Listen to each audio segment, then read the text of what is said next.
សែនមន់មកក្បាលបងប្អូនថាខ្ជះខ្ជាយសែនពេលថ្ងៃថាខ្ជះខ្ជាយប៉ុន្តែយប់ឡើងតែទិញមន់មកក្បាលស្ងោរជ្រក់ញ៉ាំខ្លួនឯងយើងជាមនុស្សយើងជួយមនុស្សគ្នាឯងគេមិនដឹងគុណយើងនៅឈឺចាប់យើងមិនទាន់ទាំងស្លាប់ផងចោះម៉ាក់ប៉ាយើងអ្នកបង្កើតយើងបានគេអកយើងគាត់ស្លាប់បាត់យើងចាត់ទុកថាបាត់ទាំងទៅគាត់ទៀតនេះតើគាត់ខកចិត្តប៉ុណ្ណា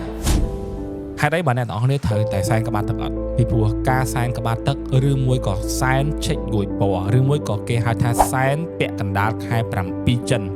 គឺជាការសែនធំមួយបន្ទាប់ពីការសែនឆេងមេងនិងសែនចូលឆ្នាំចិន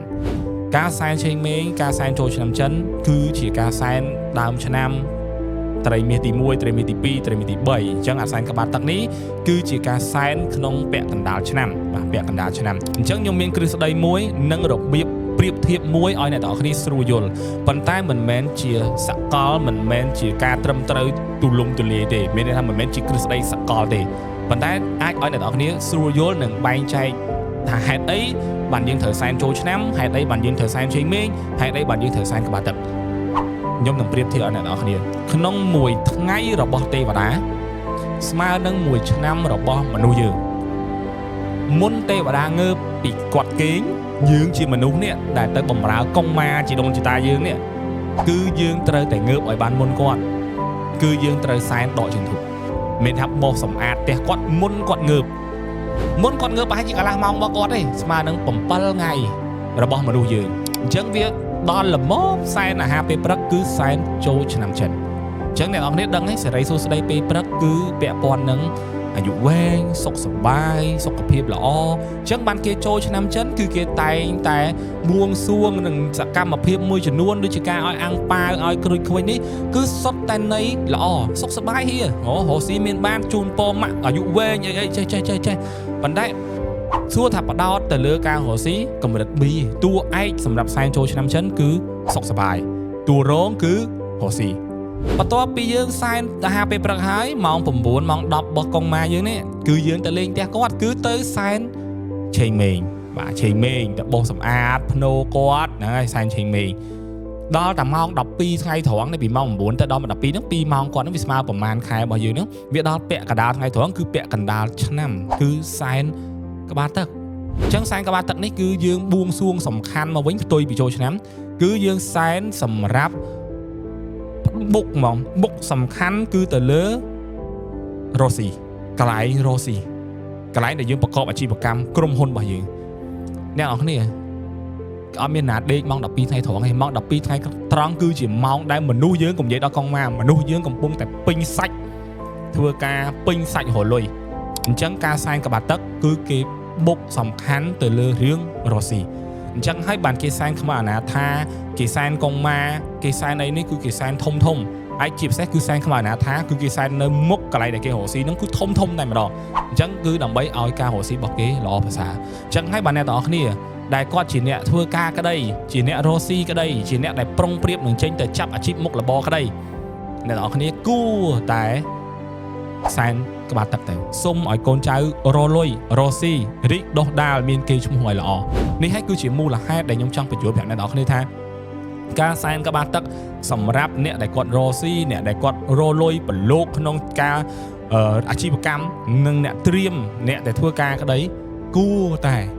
កុំមើលរំលងអីយើងសែនទៅតិចតួចស្រួយស្ដើងយើងសែនទៅនេះហើយគឺជាអ្វីដែលខ្ញុំចង់ចែករំលែកទៅកាន់អ្នកនរគ្នាចំណុចមួយទៀតដែលយើងអត់និយាយពីរឿងអាត្មានិយមលុយកាក់របស់យើងទេតែវាក៏ជាពេលវេលាដើម្បីឲ្យយើងបាននឹករលឹកដល់គុណឧបការៈរបស់ជីដូនជីតារបស់យើងដែលគាត់បានចែកឋានទៅហើយគាត់ទៅ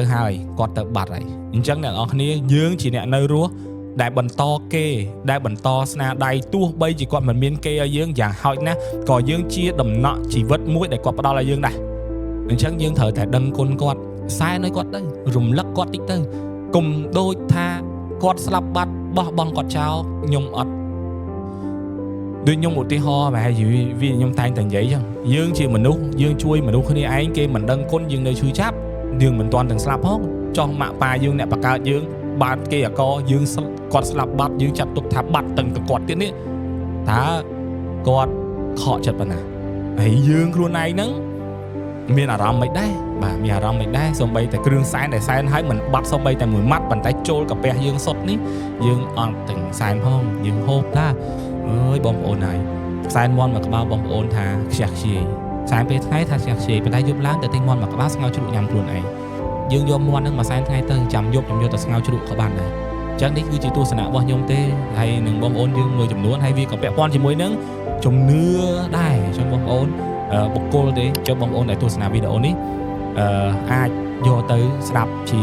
ការរំលឹកទៅបាទជាការរំលឹកខ្ញុំអត់ឲ្យយកទៅអនុវត្តទេហើយខ្ញុំក៏មិនថាខ្ញុំធ្វើនឹងត្រូវបងប្អូនធ្វើខុសដែរប៉ុន្តែចាត់ទុកថាជាអ្វីមួយជាមតិមួយដែលចូលក្នុងការរស់នៅរបស់បងប្អូនទាំងអស់គ្នាហើយយើងយកមកវិភាគទាំងអស់គ្នាហើយនេះមិនមែនថាខ្ញុំលក់กระดาษសែនខ្ញុំប្រម៉ូទឲ្យបងប្អូនទិញទេបងប្អូនចង់ទិញពីខ្ញុំក៏ទិញទៅបងប្អូនមិនចង់ទិញក៏បងប្អូនឲ្យតែបាននឹកគុណដឹងគុណគេគឺខ្ញុំអរណាអញ្ចឹង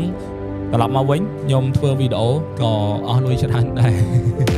លក់กระดาษសែនដែរបងប្អូនណាអញ្ចឹងបងប្អូនណាដែលគាត់ថាអូខេគាត់ជា fan ខ្ញុំគាត់ចង់ទិញกระดาษសែនពីខ្ញុំគាត់អីគាត់ទិញពីខ្ញុំបានខ្ញុំរៀបចំក្នុងនេះមានរបៀបសែនអីផ្សេងទៀតទៅឲ្យកាន់បងប្អូនហើយបងប្អូនអាចយកទៅសែនបានអ្វីដែលមានពិសេសគឺខ្ញុំមានកូនសបុតមួយ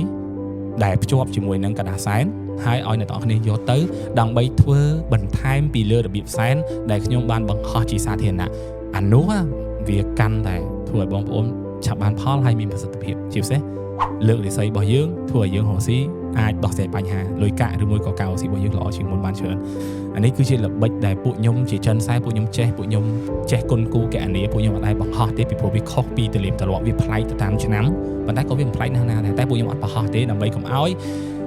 ហើយបងប្អូនយើងមួយចំនួនគាត់គិតថាមិនក៏ប្លែករាល់ឆ្នាំអញ្ចឹងមិនក៏ប្លែករាល់ឆ្នាំអញ្ចឹងហ្នឹងហើយអញ្ចឹងសម្រាប់បងប្អូនដែលគាត់ជា fan ខ្ញុំគាត់នឹងទិញกระดาษសែនខ្ញុំហើយគាត់នឹងទទួលបាននៅកូនសម្បត្តិសាដ៏សម្ងាត់មួយហើយបងប្អូនយកទៅធ្វើតាមទៅវានឹងពិសេសពិសាលជាងអ្នកជំនាញខ្លួនយើងជួបគ្នានៅវីដេអូក្រោយ